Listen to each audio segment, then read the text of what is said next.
Shalom and welcome to our Hanukkah special. Chag Sameach Hanukkah, everyone. um, this is definitely one of my favorite holidays, but like, what's it all about? How do you go about observing Hanukkah? What is its etymology? What's its history? We'll be discussing some of that tonight. But first, the tradition, friend. Who do you have to in spirit tonight? Your internet kind of cut out, but I think you were asking me for the tradition. So I'm actually Yes. my throat's not feeling the best.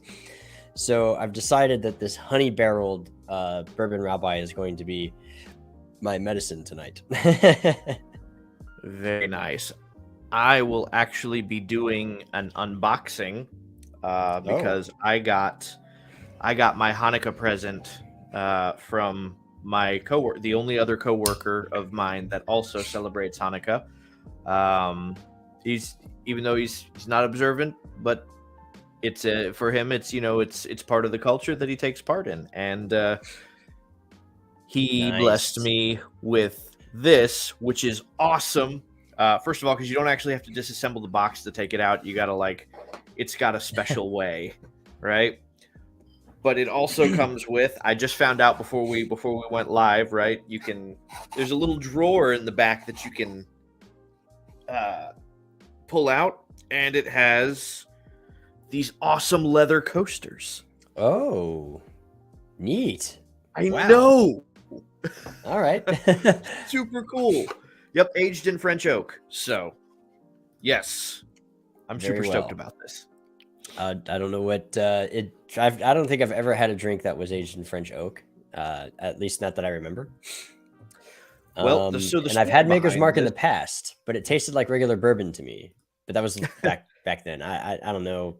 I'm not a bourbon guy, you know this. So the story behind this actually is he and I were hanging out once, and we were kind of sampling some of his favorites that I had never had before, and this was one of them. And it happened that this was my favorite one out of the ones that I tried, and so he remembered that like months later and was like, "Yeah, I'm gonna get him a bottle of that for Hanukkah." Nice. Yeah. Well, excuse me. Like I said, I'm feeling like my throat's kind of killing me, a little congested. Yay. So hopefully the honey will clear me right up. But welcome everybody to the show. It is, as you know, Killing the Church, where we talk about things that need to be killed in the church and things that are currently killing the church. So, interestingly, though, even though like the thumbnails, the feast and days, we're going to be firing a lot of our shots mostly at other messianics, actually. Most of our shots. So we're going to go over a brief overview of Hanukkah. Very, very simple, though. And then we're going to talk about some stuff. So I'm sure many of you have already seen our Christmas versus Hanukkah video. That one usually pops up and gets some views around this time of year, of course. And that's a great video to kind of get an idea of why we prefer one holiday over the other when it comes to, I guess, us versus is not exactly the best word, like we're against, but between us and Christianity. So this time we're going to kind of pick our bones today. Like our bone to pick with tonight is actually going to be within the realm of messianics, Torah observance, Hebrew roots, those fellows, because we haven't really addressed a lot of those things, and almost none of that stuff is addressed in our Christmas versus Hanukkah video. So we're going to do that here tonight. Yep. Let's see. I'll say definitely, which I alluded to this the other night. Now, some of you may not have seen it yet. Probably most of you haven't seen it because I did it very last minute. But I did a refutation of a particular video that calls into question the history of Hanukkah and the origin of Hanukkah. Mainly his main beef that he was driving at was it's falling in December, and also the historicity of the Maccabean account. So there wasn't really much to debunk there, but there was a lot to debunk there, unfortunately. Listen, you're a bigger man than me. I was watching you cover that video, and it's hard to watch. It was very difficult for me to continue watching him talk. I was going to say, I would imagine as a historian in particular. I was honestly, I was like, I'm sitting there thinking, glad you did that, because I would have been so frustrated with the whole video in its entirety that I would have ignored it completely and never gone back to it. I never would have done the video review. I wouldn't have done any of that. Like, if somebody sent me that video and said, hey, what are your thoughts on this? I'd be like, don't even give it the time of day. I'm not even going to dignify it with a response to this stupid crap. Like, I had no patience. You had patience. I was sitting. So here's the thing. I had the same thought. The first time it came across my social media stream, I was like, that's not really worth my time. Yeah. Right? It's not that big of a deal. This guy can be an ignoramus if he wants to be. But then it came across my social media stream several more times from more than one person. And I was like, okay, clearly this has to be addressed. And we're going to address, that video is available. It aired, I believe, Monday, right? Monday, yeah. And so if you want to go check that out, you can. It's on our page, of course. However, we're going to go over some more things that we commonly hear tonight from people that are from his flock, I guess. Again, he opened his video with saying Yahusha, and I immediately shut down. As soon as I hear that, I'm like, oh, okay, that's who we're dealing with. It's the first clue. Yeah. It was funny because just earlier that day you had noted, you were like, I don't think I've ever met somebody from the Hebrew roots that actually knows how to read Hebrew. And it's like, wow, that's true. That dawned on me that day. I was sitting there thinking, I guess I cannot think of, and I'm trying to give the benefit of the doubt, right? Like maybe there's a couple. Nah, there's a reason why they can't agree on how to say anything in Hebrew, by and large, and it's because none of them actually speak the Hebrew. So, let's see. Oh, I gotta close something right here. All right. So first and foremost, let's go over a quick overview. You good? It's so good, man. I forgot how good that was. This is not the really, really strong stuff that we got the first time. This is that honey barrel aged. It's slightly, right. I still want to try that. It's good. It's 100 proof though, not 115, and it's a lot smoother and sweeter. Very, very good. I can already feel it working on my throat right now. Good. But, so quick overview. I mean, Hanukkah is a simple holiday. Begins on the 25th of the month of Kislev, not December. Kislev. Not December. And it's a festival. It's called the Feast of Dedication, Festival of Lights. There's a couple of different names for it. Chanukah itself meaning dedication. But it's largely, funny enough, and Rabbi David Foreman has an excellent video on this. It's commemorating a victory in a war. And we focus on the miracle of the menorah, but that's actually not really the miracle. Like that's actually not the focus of the miracle itself in the Maccabean story. But the lights are a reminder that to the Maccabees that God was with them in that miracle. And so it's yeah, but I mean, I don't want to sit here and if you read the book of Maccabees, I believe it's just the first one. And I can't remember. I usually read it out of, I have a different apocrypha, and it doesn't have chapters or verse numbers in it. And so it's like an apocrypha, like from the manuscripts. And so I actually can't remember what chapters and which verses you can find the story in specifically. But Yeah, it's in there, and so there's no need to beat you down with the history of the wars and like what's going on. We have talked about on this channel a few times about Antiochus Epiphanes, Right. the monstrosities that he did, you know, and the rededication of the Second Temple at the time when it was, after the abomination that causes desolation. So, Right. but yeah, very simple. I don't know if you have anything to add to that before we, I guess, tell people real quickly like how to light the menorah. Yeah, no, it was that's one of those things that again I found it pretty shocking that the Maccabean account itself, right, that the abomination that causes desolation, that the the desecration that occurred by Antiochus Epiphanes was even remotely questioned. But it wasn't just remotely questioned in this video; it was outright denied as a falsified history, and it was like I was kind of taken aback the first time I heard it. But Yeah, it's something I don't think you brought up that I was sitting there pulling my hair out. Was he kept appealing to apocryphal sources, but dismissing the apocryphal source of the Book of Maccabees. Right. So Right. it's like, what's it gonna be? Yeah. Yeah.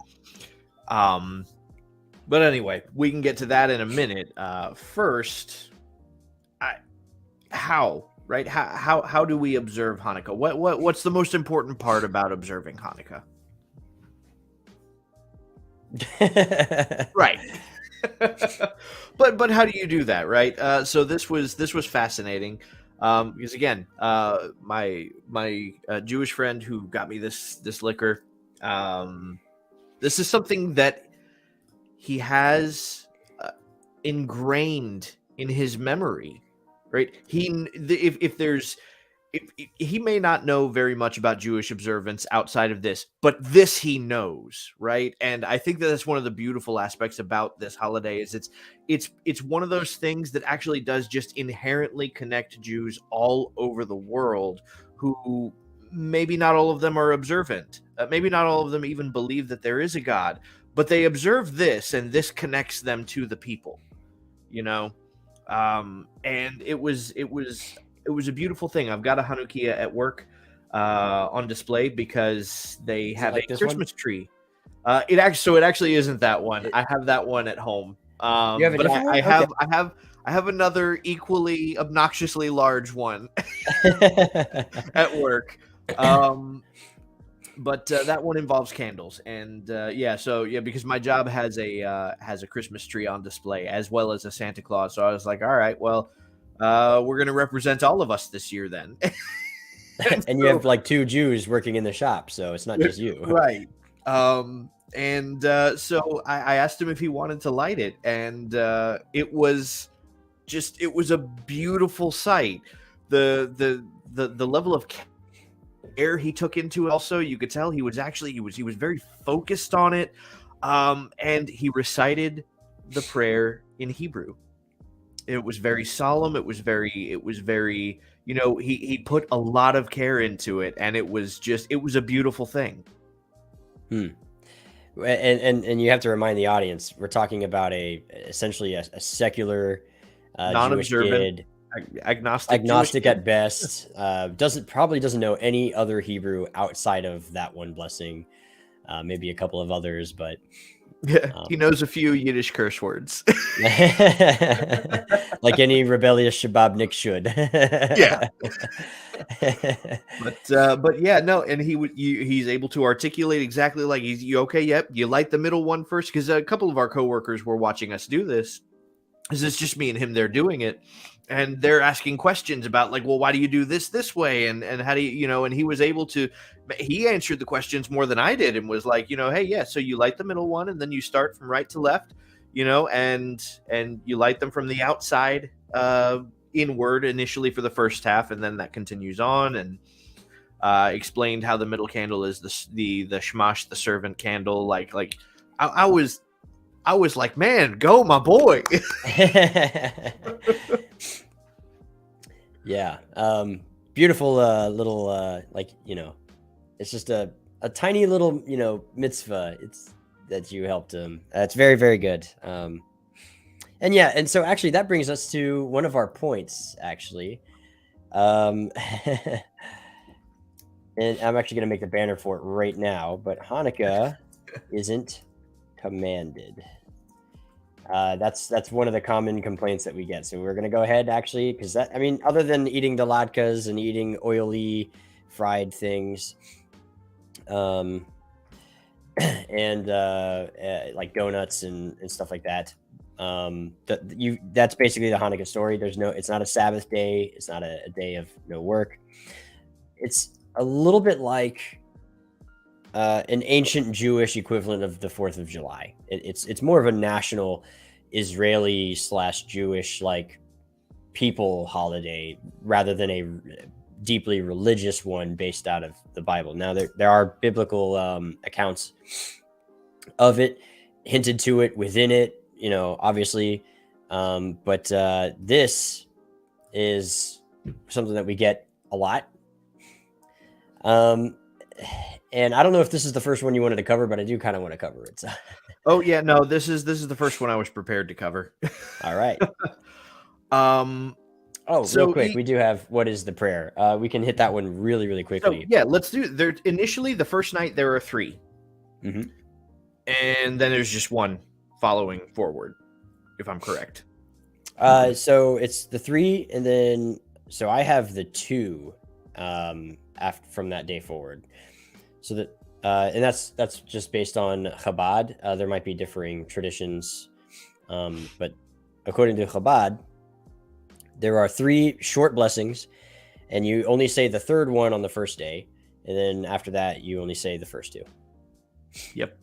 And so the first one is fairly simple. It starts out like most any other blessings. Any of my Messianic Jewish practitioners will recognize the formula here if you don't already know it.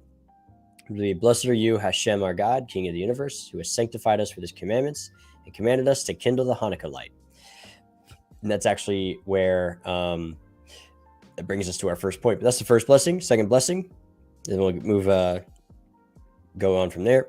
Blessed are you, Hashem, our God, King of the universe, who performed miracles for our forefathers in those days at this time. And then the last one is only on the first day. Blessed are you, Hashem, our God, King of the universe, who granted us life, sustained us, and enabled us to reach this occasion, which is actually the blessing usually for most holidays anyway. But we will only say that on the first night. And then after that, just the first 2. Excuse me. So that first blessing, and commanded us to kindle the Hanukkah light. Yep. So let's talk about that. Right, because that is the common objection is, well, Hanukkah's not commanded. It's not in the written Torah. Yeah, God didn't command us to light any lights. Yeah. Right. Yeah. God never commanded to light the Hanukkah lights. And this seems like a really good argument at face value, right? It seems like it's an airtight one. You look throughout the whole of the Torah, you're not going to find the Hanukkah there. You're not going to find any command to light Hanukkah candles there. But implicit in this argument, right? And this is again part of understanding how to think in the mind of the person making the argument, right? So what is implied by this argument? Implied by this argument is that there's no possible way for any additions to be made to the Torah. And by that I mean this, because there is a verse even in the Torah that says that, right? Don't add to or take away. But there's also the passages in the Torah, which I have right here in my notes pulled up, about Moses appointing the Sanhedrin, right? The 70 elders, the judges. And so interesting, the way that this plays out. Initially, you'll find this in beginning what I've got here in Exodus 18:15, Moses replied to his father-in-law. Right, essentially, what's happening here is Moses having a conversation with his father-in-law. His father-in-law tells him, "You're taking on too much. Why are you doing this to yourself?" Moses says, "The people come to me to inquire of God." Now, understand that at this point, they'd already been to Sinai. They'd already received the Torah. So why would they come to Moses inquiring of God? They already had the written Torah, right? That's the first question we got to ask ourselves. Whenever they have a dispute, it comes to me, and I make a decision between one man and another. I teach them God's statutes and laws. Well, again, remember, they've already been introduced to it at this point. What's the necessity of Moses to determine why would there be a dispute? If Torah is that cut and dry, if it's that simple, if it's that easy to understand at face value in its written form, why would there ever be a dispute?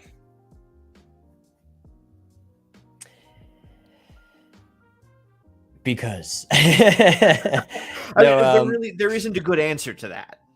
Well, it's things. The Torah is guidance. It is instruction. It is meant to be. Is meant to have the flexibility of evolving with the modern age. It's meant to adapt to unique and special circumstances that may or may not arise. The Torah has a few things that are black and white, but for the most part, it's not super black and white, and it's that way on purpose. For one, the element of grace needs a gray area, so there's a few things that just require for that flexibility to be a thing for the disputes. But right, as far as the disputes go, you're bound to have some, because there are certain things the Torah just doesn't tell you. Right, you're forbidden from working on Shabbat. Right, and there are exactly 39 melachot that are involved in that, and people can argue that if they like. I think the written Torah itself, actually makes a perfectly fine case for this. Mm-hmm. But you are also commanded to circumcise your son on the 8th day of his life, or after his being born. What happens when that falls on a Shabbat, right? Because cutting is one of the 39 melachot. Yep, you can't draw blood either. So what do you do then, right? Because you're commanded to circumcise your son on his 8th day. You're commanded not to work, not to do melacha on Shabbat. So what do? This is a dispute. This is a dispute where Moshe would have to make a ruling, right? This might have been one of the very first disputes. It was happening pretty regularly, I imagine. Yeah. They were having babies, and they had received the commandment of Shabbat. So be that as it may, the passage continues in verse 25 and says, "So Moses chose able men from all of Israel and made them leaders over the people as commanders over thousands, hundreds, fifties, and tens. They judged the people at all times. They would bring hard cases to Moses, but they would judge every minor case themselves." Now, a holiday is not something major, right? When it's talking about something major, we're talking about capital punishment. We're talking about, we're not talking about the institution of a holiday. But additionally, and I always cite both, right? Because you have the Exodus passage, and that's fine. It'll make the case on its own, but Deuteronomy kind of solidifies it. So Deuteronomy 1:15 through 18 is where it says, "So I took leaders of your tribes, wise and respected men, and set them over you as leaders, officials for thousands, hundreds, fifties, and tens, and officers for your tribes. I commanded your judges at that time, hear the cases between your brothers, and judge rightly between a man and his brother, or a foreign resident. Do not show partiality when deciding a case. Listen to the small and the great alike. Do not be intimidated by anyone, for judgment belongs to God. Bring me any case too difficult for you, and I will hear it. At that time, I commanded you about all the things you were to do." Now, when it says, "for judgment belongs to God," There are even other translations who will render that as the judgment that you judge is God's judgment. Yeah, because the way it reads in Hebrew. It is literally saying that these men are being given the authority to judge and dictate on God's behalf. And the way it sort of reads too is it calls the Sanhedrin Elohim, and it basically is saying whatever the Elohim say, it's as though it came from Elohim, and it's very like it's strong language. Essentially, it's very, very strong language. Now, go ahead. I was done. Go ahead. Okay, I was going to say this for many may not be a solid case, right? I've got a lot here, Seamus. Just prepare. Oh, okay. Well, I'm glad you prepared because I didn't prepare all that much. No, I well over prepared for this one. So this doesn't seem like it presents a solid case for Hanukkah, right? Because there's a decent amount of time between when Moses instituted the 70 elders and when Hanukkah was instituted by the Maccabees. Right? There's a solid amount of time, and we don't know that the Maccabees were within any line of from those 70 elders, except that we do, right? And this is, so first of all, one of my favorite books, Pirkei Avot, 1 and 2, opens up explaining exactly this. Moses received the Torah at Sinai and transmitted it to Joshua. Joshua to the elders, that would be the men we just referenced in the Torah, and the elders to the prophets, and the prophets to the men of the great assembly. Now, this is interesting because this is where we pick up where the gentleman in the video was very adamant, right? This is where Ezra comes in. But to finish the quote here, the men of the great assembly, they said three things. Be patient in the administration of justice, raise many disciples, and make a fence around the Torah. So that's the men of the great assembly. That's the men of Ezra's time. Shimon the righteous was one of the last of the men of the great assembly. He used to say, the world stands on three things: the Torah, the temple service, and the practice of acts of piety. Now, to further establish here that the men of the great assembly, right, that began with Ezra. It's also known as Ezra's court, the great assembly. This is a period in and of itself where the Sanhedrin was expanded, right? Moses only established 70 elders. The men of the great assembly were 120, so the Sanhedrin was expanded, right? We have a clear precedence here of Ezra himself expanding, right? So you have an expansion of the Sanhedrin, and how does this lead up to an expansion of holidays? Well, I expanded on. Right. So Sanhedrin 21b, 22 through 25 actually lays out the Talmudic description of exactly why Ezra was chosen. It says, okay, so Mar Zutra says, and some say that it is Mar Ukva who says, right? So there's dispute over who says or what the name was. Initially, the Torah was given to the Jewish people in Ivrit script. That would be the Paleo-Hebrew that we're all familiar with. The original form of the written language and the sacred tongue, Hebrew. It was given to them again in the days of Ezra in Ashurut script and the Aramaic tongue. The Jewish people selected Ashurut script and the sacred tongue for the Torah scroll and left Ivrit script and the Aramaic tongue for commoners. It is taught in a Baraita, Tosefta 4:5. Rabbi Yossi says Ezra was suitable, given his greatness, for the Torah to be given by him to the Jewish people. Had Moses not come first and received the Torah already, with regard to Moses, the verse states, and Moses went up to God. That's Exodus 19:3. And with regard to Ezra, the verse states, this Ezra went up from Babylon, and he was ready. He was a ready scribe in the Torah of Moses, which the Lord God of Israel had given. That's Ezra 7:6. just as the going up stated here with regard to Moses is for the Torah, which he received from God and transmitted to the Jewish people, so too the going up is stated there with regard to Ezra, as is for the Torah, as he taught Torah to the Jewish people and was suitable to have originally merited to give it. And then it goes on to continue explaining this, and actually the very next part, 22a, continues a whole discussion on why Aramaic and how Aramaic, and it's a pretty interesting conversation to read. I would still recommend people reading it. But even Talmudically, we see here that this is kind of a relaunching of Judaism starting with Ezra. So Ezra not only re-established the Torah in a language that the people could read and speak, right? So the spoken language was still Hebrew at this point, but Aramaic was the alphabet that was used to write it down.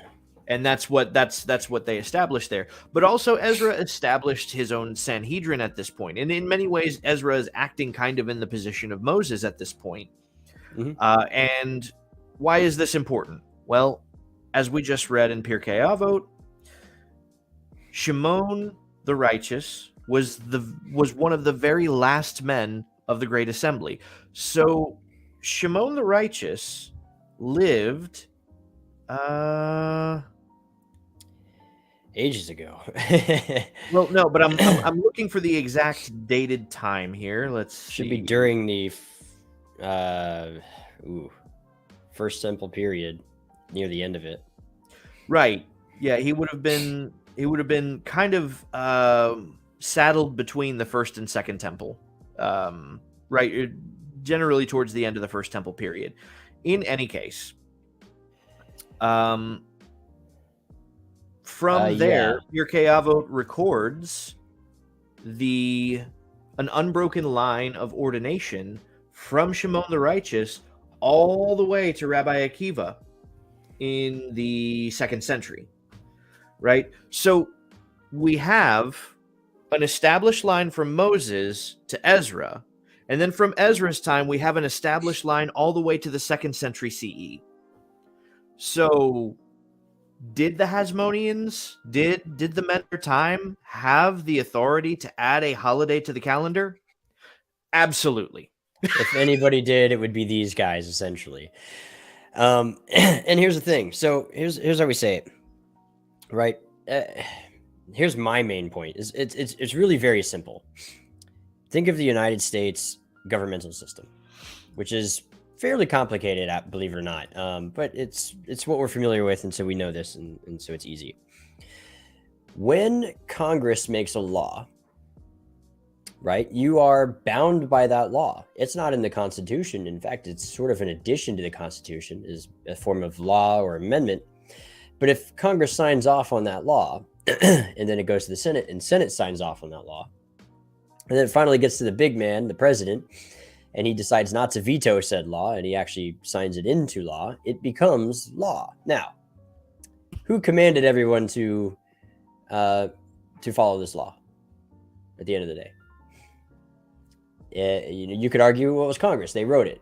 Well, it was the president who signed off on it, and Congress voted on it. But once the House and the Senate have voted on it, then essentially it's been signed off by the big guy, by the head honcho, so to speak. So using that frame of mind, anytime the Sanhedrin made a ruling with the correct majority, and it would go through many stages. You also had a majority leader and a minority leader. You had the Av Beit Din, who was the head of the minority party. And once everything would be pushed through, and it was signed off by the Sanhedrin with more than a simple majority, it was as though God himself had signed off on said ruling. Yeah, it may have come from the Sanhedrin, but ultimately it was signed. They have the authority given to them by God to be God's mouth on this planet, and that's why I say that, because that's the way the Hebrew reads. Like, they are his mouthpiece. And so if it is the Sanhedrin that says you will light the Hanukkah lights, well, then it's as good as God said it, essentially. Right. And that's the way that you don't have to like that.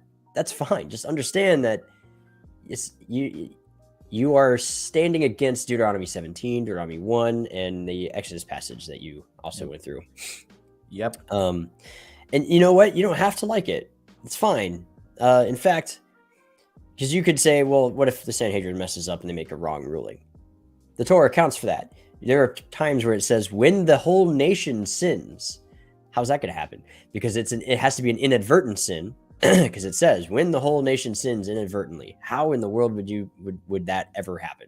I'll tell you how. When the Sanhedrin makes a ruling, the whole nation follows it, being obedient to God. Turns out that was the wrong decision to make. The Sanhedrin will backpedal that ruling, but now the whole nation has been living in sin inadvertently, following the ruling of the Sanhedrin for whatever that ruling was. And so then there would be an offering that has to come forth in a sort of ritual that is given in the Torah to make up for that. And that is in place because the Sanhedrin has the power to make those decisions. And, right or wrong, you just kind of have to go with it, especially if you live in the land of Israel. And if it's the wrong thing to do, that will eventually get made up for, hopefully, with the Sanhedrin. Well, and it's interesting also that, again, we're talking about the Sanhedrin here, because now we come to the question: well, did the Sanhedrin ever make a ruling on Hanukkah? Yeah, they did. Particularly, so Yehuda HaNasi, right? Judah the Prince, was the last Nasi of the Sanhedrin. So the Sanhedrin actually remained functional up to his time, and he was born in 135 CE, allegedly the same day that Rabbi Akiva died. So kind of an interesting, again, passing of the authority at this point. Yeah. Or almost a symbolic passing of authority. But be that as it may, he compiled the Mishnah in his time. Mm-hmm. And that would be essentially a compilation of rulings of the Sanhedrin up to his time. And Hanukkah is mentioned at least 3 times in the Mishnah. You have Mishnah Rosh Hashanah 1:3, you have Mishnah Megillah 3:4, and you have Mishnah Moed Katan 3:9. All 3 of these citations mention Hanukkah. Yes. And they're greatly discussed at length. There are certain discrepancies on how to light the candles, depending on, who you ask, with tradition. And in fact, this is from the archaeological perspective. I was looking for that picture today and I couldn't find it, but there is, because there are some who claim, particularly in the Hebrew roots, that Hanukkah is a 2nd to 3rd century invention. No, we know that it wasn't. One, because we have the Talmud and the Mishnah, which are 2nd and 3rd century, recording conversations from people from before the 1st century, giving rulings. But also we have archaeological evidence of Hanukkah being celebrated. We have, I do have. So, boom. This is what a typical oil lamp looks like from the 1st century. Right? You just fill the oil in here, and you put a wick here. It'll absorb some of the oil, and you light it, and it's just like an oil lit candle, right? These are very typical. I have a couple of these. It was a gift from my professor at Liberty University, who is an archaeologist for the Qumran Cave Society. This one is a replica, but I have one up there that is a legit one, and I'm not bringing it down. So I'll use the replica for display purposes. There are archaeological finds of oil lamps like these that have 8 holes in the front. And it is accepted by archaeologists that those are early Hanukkahs. Those are very, very early versions of the Hanukkah menorah. Whereas this would have been expensive to make back then. This whole setup you see right here, it would be incredibly difficult and expensive. Very few people would be able to afford that. But a clay little oil lamp with the correct number of holes in it, perfect, easy day. And it's still the oil, which is the most important part. So we do even have archaeological evidence that points to Hanukkah being something that seems to have at least been celebrated prior to the beginning of the 1st century AD.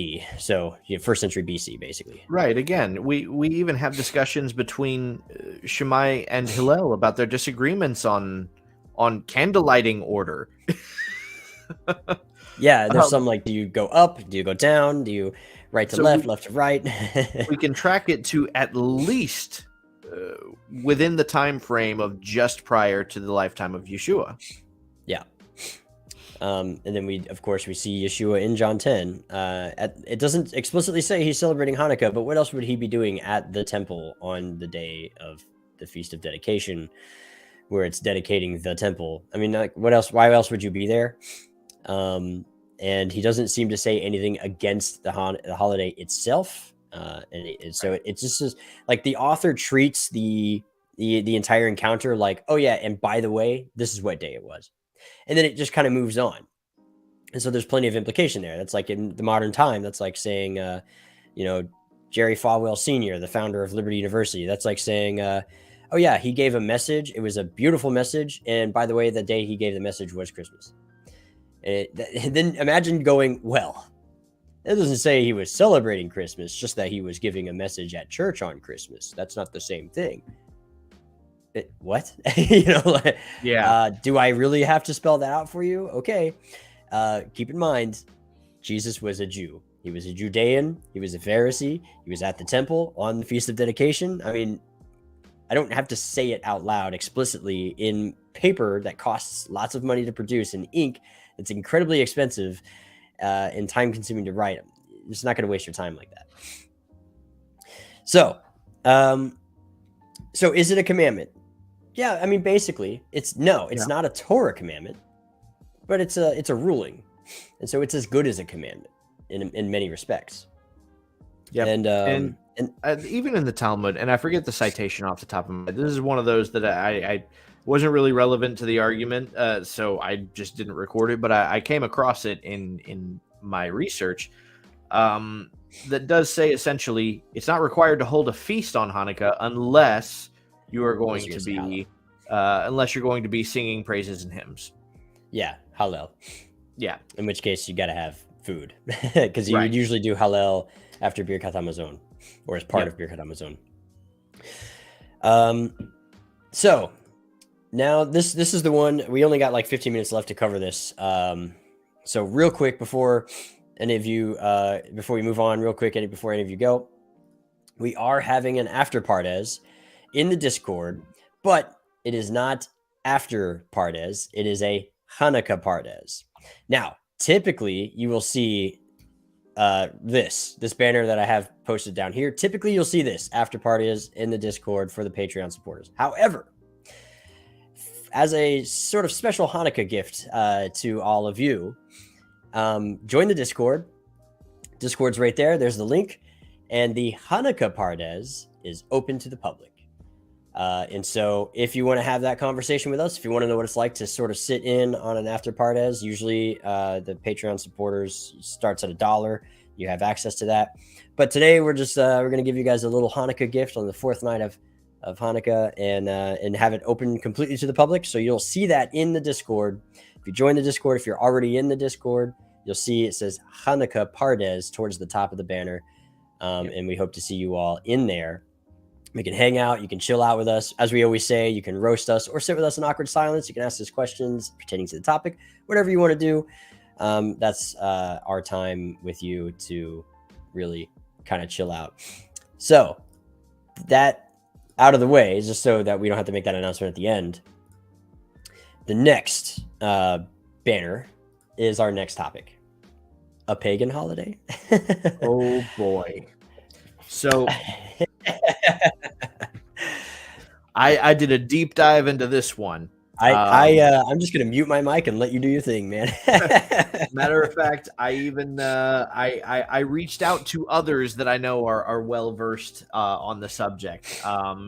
In particular, I reached out to Michael Jones from Inspiring Philosophy because I know that he's done extensive research on Saturnalia, and just to see, because one of the claims that I saw associated with Hanukkah being a pagan holiday is the claim that Saturnalia is also called Festival of Lights, as well as the Feast of Dedications. So, I mean, big let deal. let me be the first to tell you there is absolutely zero historical evidence to support that claim. My thing is, does not exist. and of course, as the historian, it's like, okay, even if it was, that changes nothing. That means nothing. Sure. It's very generic words. This is the beautiful part, right? So the citation that Michael was able to point me in the direction of is a citation from the Saturnalia, the first book of Saturnalia by Macrobius from 370 CE. Well, between 370 CE and 430 CE. That's the lifespan of Macrobius. So he died pretty much just before the medieval period. But in any case, a citation from him which says, and when for a long time they believed that they would propitiate Saturn with the heads of men and with the victims of men because of the oracle in which he was, and the head of Adis, and send light to the Father. It is said that Hercules afterwards, returning through Italy with Gerion's cattle, persuaded their descendants to change the unlucky ones with auspicious sacrifices. Then the custom of sending candles during Saturnalia began. Others think that the candles were sent for no other reason than that by this prince we were brought forth from a life of misery and darkness, as it were, to light and the knowledge of good arts. Now, important to note here, again, is the time frame in which this is recorded.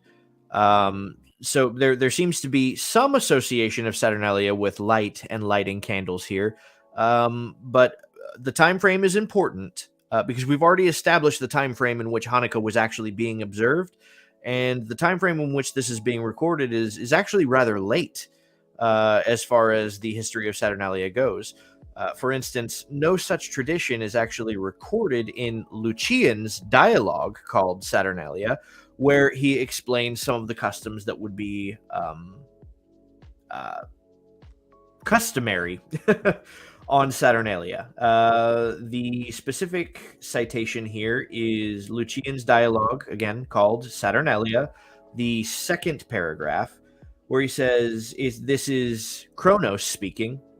So the idea behind Lucian's dialogues, for those of you who don't know, Lucian wrote a series of texts, a series of writings in which there's a dialogue either between persons or he himself is dialoguing with the person in question. So this is one of those where he is dialoguing with Kronos, and he has just asked Kronos for riches and specifically said, I'm asking you rather than Zeus because Zeus takes forever, essentially.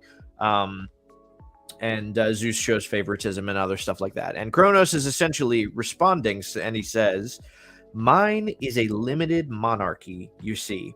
To begin with, it only lasts a week.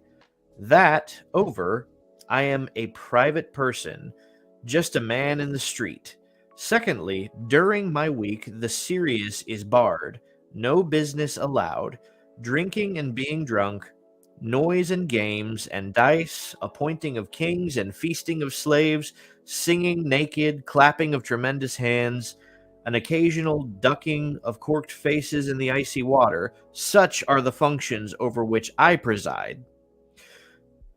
So this is much earlier writing that would educate us on some of the customs of Saturnalia, and again, you can read throughout the whole dialogue. You're not really going to find any indication of an association with light or candles at that matter. It's speculated the reason for candles much later on in the history of Saturnalia was due to the outlawing of human sacrifice. So rather than, burning an actual human being, you would get a candle and a doll to burn it with. But that's one speculation on the the tradition of candles during Saturnalia. And again, it seems to be a more later Advent.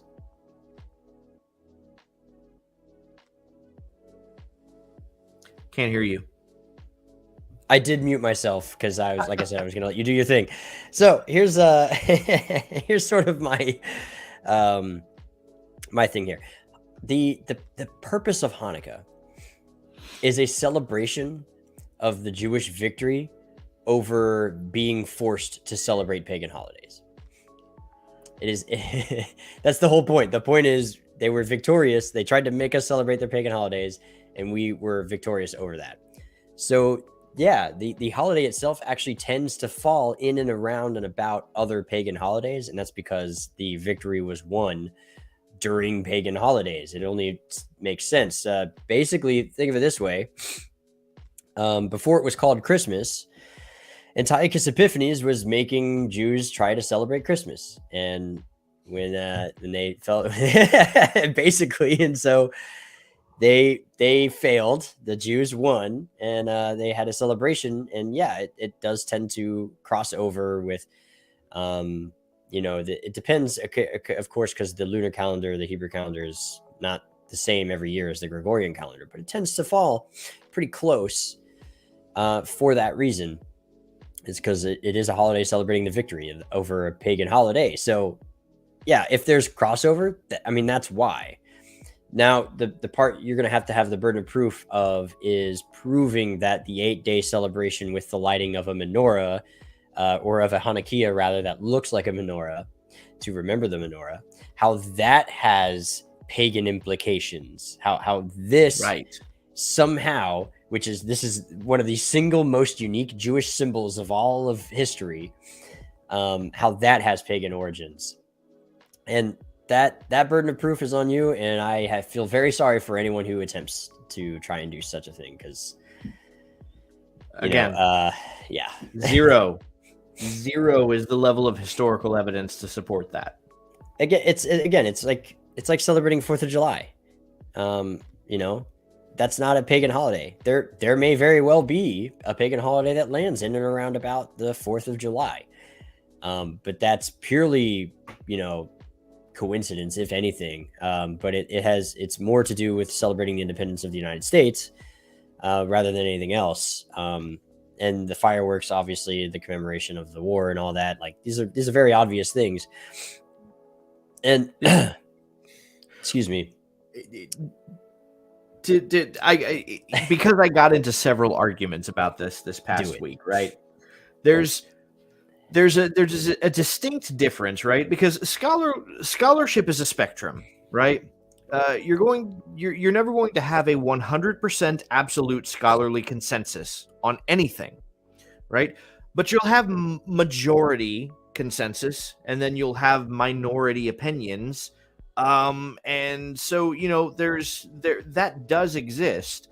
Probably a safe bet that what you're spewing is an absolute outright fabricated lie is when you can't find it in scholarship anywhere, right? When there's no majority or minority opinion on it because it's just absent, that's a safe bet that it's made up, right? It's one thing, right? The whole because this is an argument going on, especially if you're following TikTok, you're watching it right now because it happens every year, as to whether or not Christmas is pagan.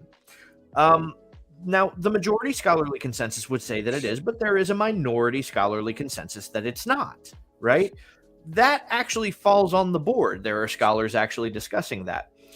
There are no scholars discussing whether or not Hanukkah is pagan in origin. There's even a video, something you're going to find. Even Rabbi David Foreman in Aleph Beta, he does a tongue-in-cheek video, Pagan Hanukkah, and in the video, when you go to watch it, it has nothing to do with, because obviously it's not a pagan holiday, but it's a tongue-in-cheek title, and he goes over a possible explanation as to why other holidays around the winter solstice have similar lengths and sort of, solstice-y stuff. But if anything, and we've said this before, there's no smoking gun, right? Sure. But one, it's incredibly suspicious. And two, My thing is, this is from the Messianic perspective. Okay, so bear with me here. Messianic perspective. If you do the math, a lot of Messianics agree that Sukkot was likely Jesus, Yeshua's birthday, give or take. Yeah, more or less. Okay. I know a lot of Messianics that are willing to accept that, and that makes a lot of sense. God with us, Emmanuel, tabernacle, the God dwelling with us in tabernacle. Beautiful symbolism across the board. Love it. Do the math. Go back 9 months. Hanukkah. So his conception date would have likely been around Hanukkah. The Festival of Lights, light entering the world, rededication, repentance. There's a lot of rebirthing here. There's amazing symbolism. Where's your symbolism in your trees, your ornaments, your stupid Santa, your Coke bottle Santa, the bunnies at Easter and all these other, all of these other things came out of nowhere. They have zero crossover and symbolism within Christianity. They're just these really random hodgepodge mutts of holidays that were just kind of born out of whatever. Even if they're not pagan, they make no sense and they're not consistent with the biblical narrative. So why, at worst it's pagan, at best it's completely made up and fabricated, basically. This is where I'll say the Christmas tree has been given relevance in the modern age. They've tried to make it a way of hearkening back to the tree of life, which is, it's kind of a ridiculous comparison, but we'll let that be. And then there are many who believe there's a great level of truth to the myth that Martin Luther was the first to establish it. And that is exactly that. It's a myth. It's alleged. It's a story. We have no historical evidence to go on to suggest that that's in any way true. But there are people who do believe that. When it comes to Santa Claus, you will hear some pushback from Christians because they really actually believe that there is a direct link between Santa Claus and Saint Nicholas. Let it be known there is absolutely no such direct link. Again, it is easier to link Christmas to Saturnalia or even at the very least Sol Invictus than it is to connect Santa Claus to Saint Nicholas. Yeah, if anything, Santa Claus is closer to Odin. It's easier to connect Santa Claus to Odin than it is to and that's a very loose connection. That's not a good connection. No, but it's not. I would argue that it's a easier connection to make than it is to connect him and Saint Nicholas, because it's not the same thing. And Saint Nicholas is famous for punching Arius. How did that turn into a fat guy with a beard riding a sleigh with 8 reindeer? Yeah, he was a charitable person, but the rest of that story does not check out. And apparently Saint Nicholas was a very charitable person, which, good for him. Great. Yeah, good. I'm not knocking Saint Nicholas particularly, but I am saying that Santa Claus is not a whole lot there. Chris Kringle. But all that to say that this, of all of the holidays that we're going to attribute to, this is probably pagan, Hanukkah's the last one you're going to ever do that with. Yeah. It's a non-starter of an argument. Yeah. I'm almost certain that you could even find a pagan origins paper written by somebody with a PhD somewhere of Shavuot or Sukkot being linked to some sort of pagan practices and ancient Akkadians, whatever. I actually have heard allegations that the Passover even it's like a Roman Passover. Yes, Sukkot might have been a derivative of other Egyptian traditions. Now I dispute that claim heavily, and there's a lot of reason for that. There's a lot of inconsistency in that reasoning. But I have even heard that before, though. Yeah. No, but these are hard connections, I would say. Again, we don't on this channel. We do not subscribe to the star of the Magen David, the Shield of David, is the star of Saturn. We do not subscribe to that. We think that's a very weak and modern sort of invention. But even then, the Star of David, the Shield of David, has closer elements to possibly being pagan than this does. Yep. Because again, this is the clearest, most symbol of Judaism right here. I mean, you can't, I don't know. That bothers me when people are like, yeah, Hanukkah's pagan. There's no help for you. Jesus' blood couldn't save you from yourself. Like there is nothing that is more thoroughly Jewish. Matter of fact, it's so Jewish that Jews who are not even religious observe Hanukkah because they're Jewish. Which you opened up our episode with that, and now you're closing it with that, and it's Yofi. Good. It's beautiful. Yofi. Good one. So we have hit the hour. And again, this was Brad, you were very scholarly today, very boring if I do say so myself, which I like. So that's a compliment. Yeah, so we go ahead and wrap it up. We are going to stream the Chanukah Pardes live to YouTube, according to our producer. He's figured that out apparently. If you're not in the Discord, you should be. You're wrong. So there's the link, and everything is also in the description, the video description down below. And so if you want to support us, you will also have access to the after parties on normal weeks where we don't open it to the public. Membership starts at $1, but again, your gift, you get us publicly. We'll be streaming that on YouTube, but we'll be meeting in the Discord on the Chanukah Pardes voice chat. And so if you're everyone part of the is Discord invited. Community, we have a lovely Discord community. It's awesome. It's very self-functioning. Seamus and I actually seldom have to be extremely involved because we have great moderators and some great leaders in the community who are somebody is always available to answer. We have educators, and it's spectacular. But in addition to that, you also get an opportunity and a chance at the meme of the week, which we do have coming up. Yeah, hold on, I got it pulled up. All right, so the first one, let me get rid of the overlay. So this is our first meme of the week. Man, that's facts, though. Big facts, dude. So for those who don't know, Art Scroll is having a 40% off sale every day of the Hanukkah holiday. They have a different item go on sale, 40% off. Today is the Writings in the Prophets. And also the Chumash with Talmud commentary. Yes, that was yesterday's, but it's still on sale tonight. Yep. And I already have all those things, so I'm currently waiting for something else to go on sale. And then because of Hanukkah, we were like, yo, we got to do another one because we had two really, really good entries. And so that first one was sort of the official winner, but it was really, really, really close tie to this one. Which my D&D fans will know exactly what's going on here. You get this. This is top tier. So this is a good one, right? Because I know what my moral alignment is, and I know what yours is, but I want to know what our viewers think it is. So if you jump into the Hanukkah Pardes, I want to know where you think our moral alignments fall.